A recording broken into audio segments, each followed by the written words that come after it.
မိခင်ဖြစ်သူကလက်ဝတ်ရတနာဆိုင်တစ်ခုမှာအဆက်ခွဲခံရတဲ့အတွက်ချမ်းသာပြီးအာဏာရှိတဲ့တားဖြစ်သူစီကိုဖုံးဆက်တိုင်ကြားလိုက်ပါတယ်တားဖြစ်သူကမိခင်ကိုစိတ်မပူဖို့နဲ့ချက်ချင်းရောက်လာမယ်လို့ပြောလိုက်ပါတယ်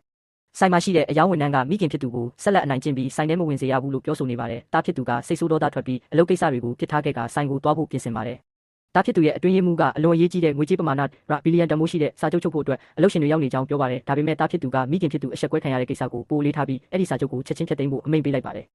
အတွင်းရေးမှူးကစာချုပ်အရေးကြီးပုံကိုတားမြစ်ပေမဲ့တားဖြစ်သူကမိခင်ကိုအနိုင်ကျင့်တဲ့ကိစ္စကိုဒီနေ့မရှင်းပေးနိုင်ရင်ကုမ္ပဏီစာချုပ်မပြောနဲ့မြို့တစ်ခုလုံးကိုတောင်တော်လှန်ပစ်မယ်လို့ပြောပြီးဆိုင်ကိုတွားဖို့လေးလိုင်းစီးသွားပါတယ်အသက်အရွယ်ကြီးရင်ပြီးဒဏ်ရာရထားသောမိခင်ဖြစ်သူကလက်ဝတ်ရတနာဆိုင်ရှိဝန်ထမ်းအားမရိုင်းဆိုင်ရန်ပြောဆိုပြီးမန်နေဂျာကိုခေါ်ပေးရန်တောင်းဆိုနေတော့လဲဝန်ထမ်းကသူမအားအထင်သေးစွာဖြင့်ဆိုင်တွင်ပစ္စည်းဝယ်နိုင်စွမ်းမရှိကြောင်းပြောဆိုကလှောင်ပြောင်းနေပါသည်ဆိုင်ပြင်ပတွင်လူကြီးတဦးမိခင်ဖြစ်သူအားတိုက်မိတကယ်သို့လှုပ်ဆောင်သူကမိခင်ဖြစ်သူအားအပြစ်တင်ပြီးဆိုင်တွင်သို့ဝင်ရောက်လာကသူ၏ဖိနှက်ညစ်ပတ်သွားသည့်အတွက်ရော်ကြီးပေးရန်အနိုင်ကျင့်နေပါသည်ဆိုင်ဝန်ထမ်းကလည်းမိခင်ဖြစ်သူအားစိတ်မနှံ့သူဟုဆွဆွဲကလုံခြုံရေးဝန်ထမ်းများကိုခေါ်၍ဆိုင်ပြင်သို့နှင်ထုတ်ခိုင်းလိုက်ပါသည်ထိုအချိန်တွင်မိခင်ဖြစ်သူ၏တားဖြစ်သူရောက်ရှိလာပြီးလုံခြုံရေးများကိုရက်တန့်စေကမိခင်ဖြစ်သူကိုတွားရောက်နှိပ်သိမ်းအားပေးပါသည်မိခင်ဖြစ်သူကသူ၏သားအားအန္တရာယ်ရှိနိုင်သောကြောင့်ပြန်သွားရန်တောင်းဆိုတော်လဲတားဖြစ်သူကမိခင်အားအနိုင်ကျင့်သူများကိုအပြစ်ပေးမည်ဟုကတိပေးပါသည်ထိုအချိန်တွင်အနိုင်ကျင့်သူအမျိုးသားကတားဖြစ်သူအားစိန်ခေါ်ကအခြေအနေပိုမိုတင်းမာလာပြီးနောက်တားဖြစ်သူကထိုသူအားတတိပေးစကားပြောကြားလိုက်ပါသည်လက်ဝတ်ရတနာဆိုင်တွင်အနိုင်ကျင့်နေသူအမျိုးသားကမိခင်ဖြစ်သူအားအထင်သေးစွာပြောဆိုနေပြီးတားဖြစ်သူကမိခင်ကိုကာကွယ်ပေးနေချိန်တွင်အမျိုးသားကရင်းတို့ကိုဆက်လက်စိန်ခေါ်နေပါသည်တားဖြစ်သူကမိခင်၏ပျက်စီးသွားသောဘဏ်ကတ်ကိုပြသပြီးမေးမြန်းရာဆိုင်ဝန်ထမ်းကတင်းအားတမင်ချိုးဖျက်ခဲ့ခြင်းဖြစ်ကြောင်းဝန်ခံကတားမိနှစ်ဦးအားထပ်မံ၍လှောင်ပြောင်းနေပါသည်ဆိုင်မန်နေဂျာရောက်ရှိလာပြီးအခြေအနေကိုမေးမြန်းရာဝန်ထမ်းနှင့်အနိုင်ကျင့်သူအမျိုးသားတို့ကတားမိနှစ်ဦးအားအပြစ်ပုံချ၍ဆိုင်ထဲသို့ဝင်ရောက်လာခြင်းနှင့်ကတ်တူအသုံးပြုခြင်းတို့ဖြင့်ဆွဆွဲကဆိုင်ပြင်သို့နှင်ထုတ်ရန်ကြံစည်နေပါသည်မန်နေဂျာကအနိုင်ကျင့်သူအမျိုးသားအားအာဏာစွာဖြင့်တောင်းပန်နေပြီးထိုအမျိုးသားကနောက်တစ်ကြိမ်ဆိုင်သို့လာရောက်တော့မည်မဟုတ်ကြောင်းချင်းချောက်ပြောဆိုလိုက်ပါသည်မန်နေဂျာကအမျက်ထွက်ပြီးတားမိနှစ်ဦးအားဆိုင်မှနှင်ထုတ်ရန်အမိန့်ပေးလိုက်ချိန်တွင်တားဖြစ်သူကဒီနက်ရောင်ကတ် black card ကိုမတိကြဘူးလားဟုမေးမြန်းလိုက်ပါသည်တားဖြစ်သူကဆိုင်မန်နေဂျာနှင့်အနိုင်ကျင့်သူများကိုအနက်ရောင်ကတ် black card အကြောင်းပြောပြတော့လဲရင်းတို့ကလှောင်ပြောင်ပြီးအရေးမဆိုင်ပဲဆိုင်မှနှင်ထုတ်ရန်လုံခြုံရေးများကိုအမိန့်ပေးလိုက်ပါသည်တားဖြစ်သူကရင်းတို့၏စော်ကားမှုကိုတီးမခံနိုင်တော့ပဲဖုန်းခေါ်ဆို၍10မိနစ်အတွင်းဆိုင်သို့ရောက်လာရန်ချင်းချောက်ပြောဆိုလိုက်ပါသည်10မိနစ်အတွင်းမရောက်ပါကအလုံးမထုတ်ပယ်မည်ဟုတတိပေးလိုက်ပါသည်ဆိုင်မန်နေဂျာနှင့်ဝန်ထမ်းများကတားဖြစ်သူ၏ချင်းချောက်မှုကိုလှောင်ပြောင်နေကြပြီးသူသည်အမှန်တကယ်မည်သူဖြစ်သည်ကိုမသိရှိပဲစိတ်မနှံ့သူဟုထင်မှတ်နေကြပါသည်မန်နေဂျာကအနိုင်ကျင့်သူအမျိုးသား၏ညွှန်ကြားချက်အတိုင်းတားဖြစ်သူအားအကြမ်းဖက်ရန်အမိန့်ပေးလိုက်ပြီးလုံခြုံရေးများပြင်ဆင်နေချိန်တွင်ဆိုင်ပြင်ပ၌ကားများစွာရောက်ရှိလာပြီးအရေးကြီးသောပုဂ္ဂိုလ်တဦးဆင်းလာသည်ကိုမြင်တွေ့လိုက်ရပါသည်ဆိုင်မန်နေဂျာဇိန်အရေးတကြီးရောက်ရှိလာပြီးတားဖြစ်သူ၏ရှေ့တွင်လူကျိုးစွာတောင်းပန်နေသည်ကိုဆိုင်ဝန်ထမ်းနှင့်အနိုင်ကျင့်သူအမျိုးသားတို့ကအံ့အားသင့်စွာကြည့်နေကြသည်မန်နေဂျာဇိန်ကဆိုင်မန်နေဂျာအငယ်ကိုလက်ဖြင့်အားပြင်းပြင်းရိုက်လိုက်ပြီးအမှားပြုလုပ်မိသည့်အတွက်အပြစ်ပေးရန်တောင်းဆိုတားဖြစ်သူရှေ့တွင်ဒူးထောက်တောင်းပန်ပါသည်အနိုင်ကျင့်သူအမျိုးသားကမန်နေဂျာကိုယူနေသလားဟုအော်ဟစ်ဆဲဆိုနေချိန်တွင်မန်နေဂျာကသူ့ရှေ့မှလူငယ်သည်မြို့တစ်ခုလုံး၏ဗန်နာရေးကိုအုပ်ချုပ်နေသူဖြစ်ကြောင်းအော်ဟစ်တတိပေးလိုက်သည်တားဖြစ်သူကမန်နေဂျာဇိန်အားမိခင်ဖြစ်သူကိုစော်ကားခံရသည့်အတွက်တာဝန်ယူမှုမရှိကြောင်းအပြစ်တင်လိုက်သည်ထိုအခါမန်နေဂျာဇိန်ကကျမ်းပြင်ပေါ်တွင်ကြာကွဲနေသောအနက်ရောင်ကတ် black card ကိုမြင်သွားပြီးမိသူလှုပ်ဆောင်သည်ကိုဒေါသတကြီးမေးမြန်းလိုက်ပါသည်ဆိုင်မန်နေဂျာဇိန်ကအနိုင်ကျင့်သူအမျိုးသားကိုရိုက်နှက်ပြီးနောက်တားဖြစ်သူ၏ရှေ့တွင်ဒူးထောက်တောင်းပန်နေချိန်၌အခြားဆိုင်ဝန်ထမ်းတဦးကကြောက်လန့်တကြားနှင့်တောင်းပန်နေသည်ကိုတွေ့ရပါသည်ဆိုင်မန်နေဂျာဇိန်ကမိမိနေဖြင့်လူရွေးမခဲ့ကြောင်းဝန်ခံကမိသားစုကိုလှုပ်ကြွေးနေရသူဖြစ်သည့်အတွက်နောက်ထပ်အခွင့်အရေးပေးရန်တောင်းဆိုနေပါသည်အနိုင်ကျင့်သူအမျိုးသားကဆက်လက်၍မန်ပါသောအတန်ဖြင့်ရင်းတွင်မြို့တော် Capital City ကြောထောက်နောက်ခံရှိကြောင်းချင်းချောက်ပြောဆိုနေပါသည်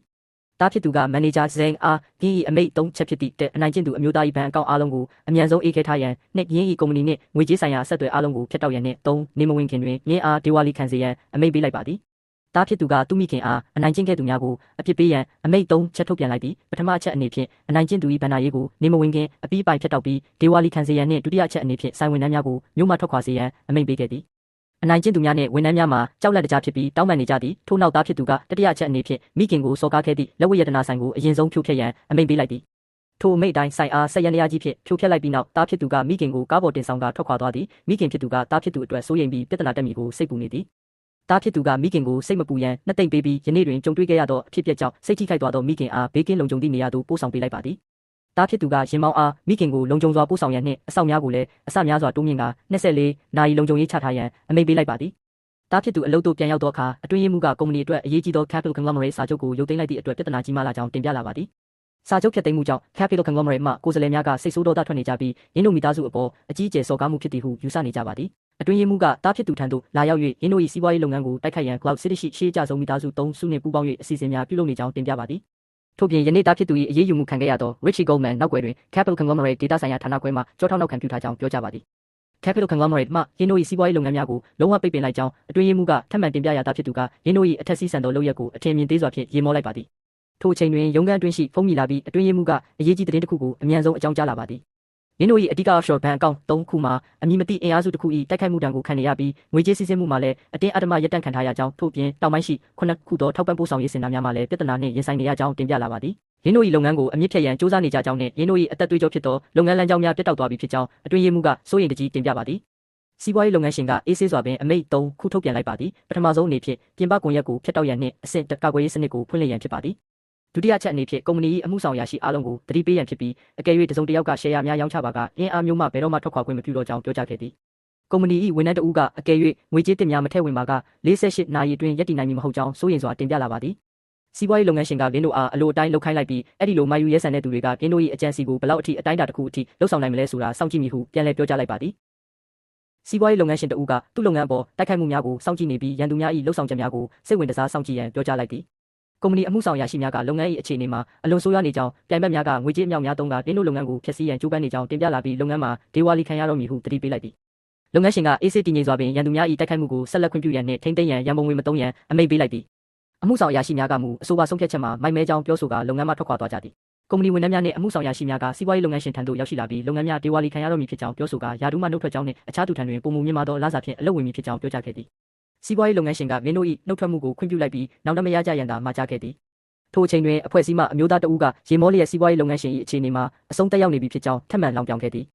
်ရင်းအမျိုးသားက Capital Conglomerate တခင်လေးကစီးပွားရေးလုပ်ငန်းများကိုအပြီးပိုင်လွှဲပြောင်းယူလိုက်သည့်အတွက်အထိမ်းအမှတ်ပွဲကျင်းပနေကြောင်းပြောဆိုပြီးရင်းတို့သည်တခင်လေး၏အထူးဧည့်သည်များ VIPs ဖြစ်သွားပြီဖြစ်ကြောင်းနှင့်စီးပွားရေးလုပ်ငန်းရှင်အားလမ်းဘေးရောက်တော့မည်ဟုချိန်ချောက်ပြောဆိုလိုက်ပါသည်အင်အားကြီးမားသောလုပ်ငန်းစုတစ်ခုကစီးပွားရေးလုပ်ငန်းရှင်အားလမ်းဘေးရောက်တော့မည်ဟုချိန်ချောက်ပြီးနောက်အတွင်းရေးမှူးကအခြေအနေအကျက်တဲကိုတင်ပြနေပါသ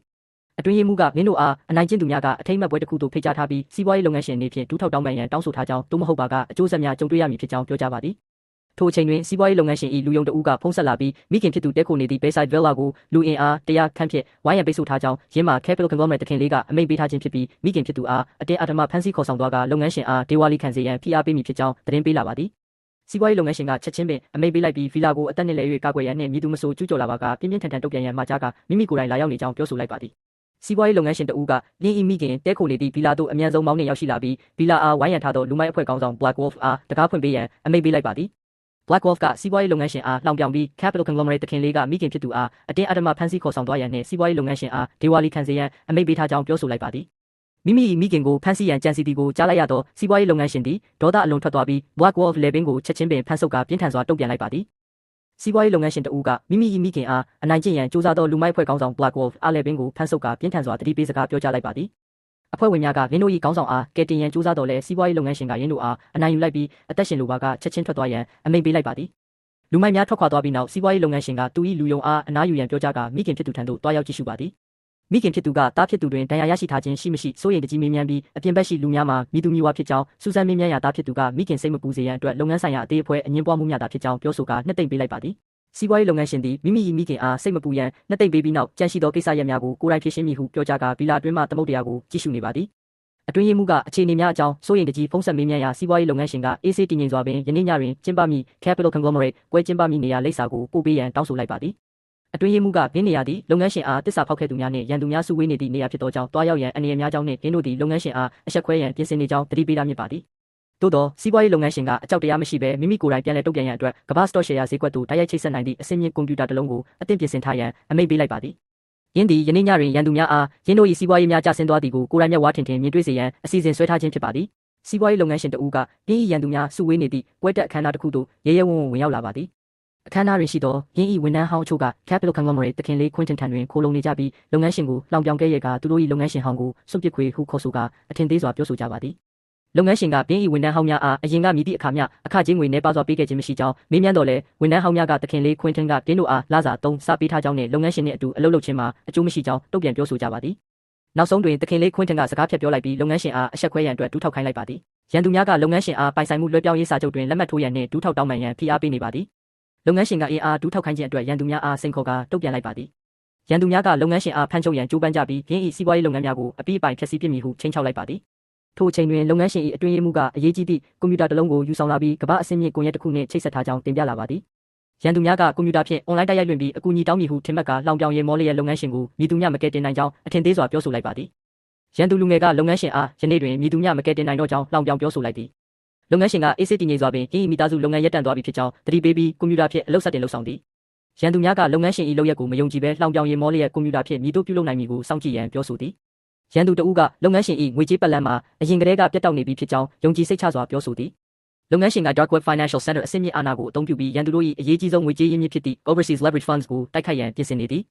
လုပ်ငန်းရှင်ကရင်းတို့၏ရန်ပုံငွေများအကြောင်းစတင်ပြောဆိုလာသောအခါရန်သူလူငယ်ကစတင်၍စိုးရိမ်လာပြီးလုပ်ငန်းရှင်အားကြောက်လန့်နေသလားဟုမေးမြန်းလိုက်သည်ရန်သူများသည်လုပ်ငန်းရှင်အားလှောင်ပြောင်ပြီးရင်းတို့၏မိသားစုအင်အားမှမြို့တစ်မြို့လုံးကိုရောင်းချလိုက်လျင်ပင်ရင်းတို့၏စွမ်းအား၏10ပုံတစ်ပုံများပင်မရှိကြောင်းမောက်မာစွာပြောဆိုလိုက်သည်လုပ်ငန်းရှင်ကအေးစစ်တည်ငြိမ်စွာပင်ရင်းတို့၏စွမ်းအားမှမြင့်မြတ်ကြကြခံနိုင်မည်ကိုစောင့်ကြည့်မည်ဟုပြန်လည်စိန်ခေါ်လိုက်ပြီးကွန်ပျူတာဖြင့်အမိန့်တစ်ခုကိုလှုပ်ဆောင်လိုက်သည်လုပ်ငန်းရှင်ကကွန်ပျူတာရှိ Enter ခလုတ်ကိုနှိပ်လိုက်ခြင်းဖြင့်ရန်သူ၏လုပ်ငန်း Capital Conglomerate ကိုရှယ်ယာရောင်းချပြရန် shorting အမိန့်ပေးလိုက်သည်ရန်သူနှစ်ဦးကလုပ်ငန်းရှင်၏လုပ်ရက်ကိုရေမောလောင်ပြောင်းနေစဉ်အတွင်းတခင်လေးထံသို့ဖခင်ဖြစ်သူထံမှဖုန်းခေါ်ဆိုမှုတစ်ခုရောက်ရှိလာပြီးအရေးပေါ်အခြေအနေတရက်ဖြစ်ပွားနေကြောင်းပြောကြားလာသည်တခင်လေးခွင်းတန်က Cloud City တွင်ပြဿနာကိုဖြေရှင်းနေစဉ်ရင်း၏ဖခင်ဖြစ်သူထံမှဖုန်းခေါ်ဆိုမှုရောက်ရှိလာပြီးရင်းတို့၏ပြည်ပရန်ပုံငွေစည်းရင်းများတိုက်ခိုက်ခံနေရကြောင်းသိရှိလိုက်ရသည်လုပ်ငန်းရှင်ကတင်း၏ကွန်ပျူတာပေါ်တွင်အာတာရင်းနှီးမြှုပ်နှံသူတဦး၏ဖြစ်စည်းမှုလက်ချက်များကိုကြည့်ရှုနေပါသည်စက္ကန့်အနည်းငယ်အတွင်းမှာပင်ရင်းတို့၏ရင်းနှီးမြှုပ်နှံမှုအားလုံးပျက်စီးသွားပြီးတန်ဖိုးငွေယွမ်တန်3သိန်းခန့်ဆုံးရှုံးကကုမ္ပဏီမှာဒေဝါလီခံရမည့်အခြေအနေသို့ရောက်ရှိသွားသည်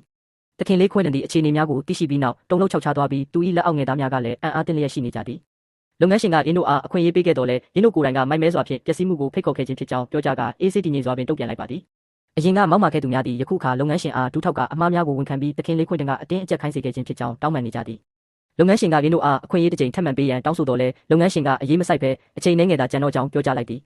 လုပ်ငန်းရှင်က Capital Conglomerate တကယ့်အဓိကပိုင်ရှင်မှယခုရောက်ရှိလာတော့မည်ဖြစ်ကြောင်းပြောဆိုလိုက်ပြီးနောက်အနက်ရောင် Mercedes Square ကရင်နှန်းများအခမ်းအနားနေရာသို့အလျင်အမြန်ရောက်ရှိလာသည်တတ်မှတ်ထားသောအချိန်ပြည့်သွားပြီးနောက်လုပ်ငန်းရှင်ကတခင်လေးခွင်းထန်အားတင်း၏ဖခင်ဖြစ်သူရောက်ရှိလာပြီးကယ်တင်တော့မည်ဖြစ်ကြောင်းအေးဆေးတည်ငြိမ်စွာပင်ပြောကြားလိုက်သည်လုပ်ငန်းရှင်ကတင်း၏ရန်သူဖြစ်သူခွင်းထန်အားသူ၏ဖခင်ရောက်ရှိလာပြီးကယ်တင်တော့မည်ဖြစ်ကြောင်းပြောကြားလိုက်ပြီးနောက်လုံခြုံရေးတပ်ဖွဲ့ဝင်များနှင့်အတူခွင်းတန်ဖခင်ဖြစ်သူအခန်းထဲသို့ဝင်ရောက်လာပါသည်ဖခင်ဖြစ်သူကိုမြင်လိုက်ရသည့်ခွင်းတန်ကအလွန်အမင်းဝမ်းသာအားရဖြင့်ပြေးဖက်ကလုပ်ငန်းရှင်ကတင်း၏ငွေကြေးအကောင့်များကိုဟက်ကလက်ဖြင့်ဖျက်ဆီးပစ်ခဲ့ကြောင်းနှင့်လုပ်ငန်းရှင်အားအမြန်ဆုံးအပြစ်ပေးရန်တိုင်ကြားတောင်းဆိုလိုက်ပါသည်ခွင်းတန်ဖခင်ကလုပ်ငန်းရှင်အားကြည့်ရှုလိုက်သည့်အခါရင်းသည်ရင်းတို့၏ရန်သူမဟုတ်ဘဲအလွန်အစွမ်းထက်သည့်ပုဂ္ဂိုလ်တဦးဖြစ်ကြောင်းသိရှိသွားသည့်ပုံစံဖြင့်ထိတ်လန့်တုန်လှုပ်သွားပါသည်ဖခင်ဖြစ်သူကခွင်းထန်အားတောင်းပန်ခြင်းမရှိဘဲရုတ်တရက်အပါတရပါရိုက်လိုက်သည့်အတွက်ခွင်းထန်မှာအံ့အားသင့်ကအဘဲကြောင့်ရရသည်နည်းဟုငိုယိုမေးမြန်းနေပါသည်ဖခင်ဖြစ်သူကခွင်းထန်အား Emperor Base ကိုထိပါစော်ကားမိသဖြင့်မိမိတို့မိသားစုအတွက်နောက်ဆုံးလမ်းဆက်ကိုခြံထားပေးရန် Emperor ထံတွင်တောင်းပန်နေပါသည်ခွင်းတန်မှာမူသူ၏ပြိုင်ဘက်မှာ Cloud City ရှိတာမှလုပ်ငန်းရှင်တဦးထင်မှတ်နေစေဖြစ်ပြီးဖခင်ဖြစ်သူကိုတူမားနေပြီလားဟုပြန်လည်မေးမြန်းပါသည်ဖခင်ဖြစ်သူကခွင်းထန်အားဆဲဆိုလိုက်ပြီးကမ္ဘာဗန္ဒာရေးလောကတစ်ခုလုံးသည် Emperor Base လက်ထဲတွင်သာရှိကြောင်းရှင်းပြလိုက်ပါသည်